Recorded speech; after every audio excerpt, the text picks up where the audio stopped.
A young salesperson sat quietly at his desk, staring at the papers in front of him.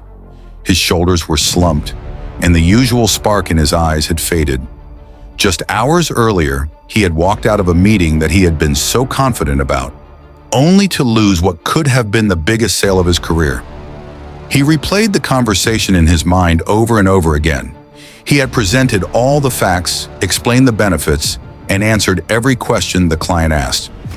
Everything seemed perfect, and yet in the end, the client simply smiled politely and said, "I'll have to pass for now." Frustrated and confused, the young man made his way to the office of the sales manager, a seasoned professional who had spent decades mastering the art of selling. The manager looked up as the young man entered, immediately noticing the disappointment written all over his face. "Well," the manager said gently, "how did it go?" The young salesperson sighed deeply and sank into the chair across the desk. "I lost it," he admitted. "I don't understand. I did everything right. I showed him exactly what he needed. I gave him all the information. I even offered a great deal." The manager leaned back in his chair, listening carefully. The young man shook his head and gave a small, defeated shrug. "I guess it just proves what they say.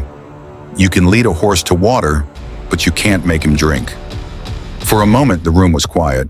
Then the sales manager smiled, not in mockery, but with the calm understanding of someone who had heard this many times before.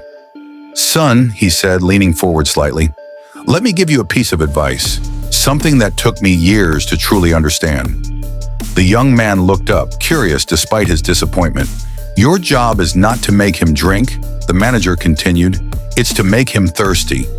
The young salesperson frowned slightly, trying to grasp the meaning. The manager stood up and walked over to the window, gesturing outside as he spoke.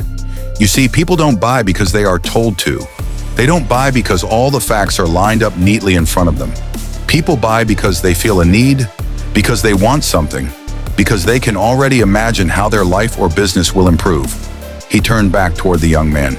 "You gave him water, yes, clear, clean, perfectly presented water, but you never made him feel thirsty for it." The young salesperson sat silently, absorbing every word. "You must understand the person in front of you," the manager continued. "What problems keep him awake at night?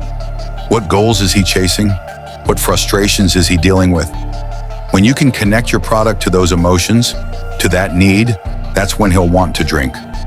The young man slowly nodded, the pieces beginning to fall into place.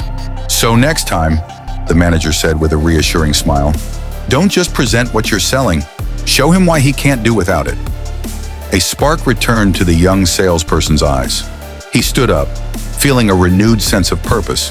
"Thank you, sir," he said. "I think I understand now."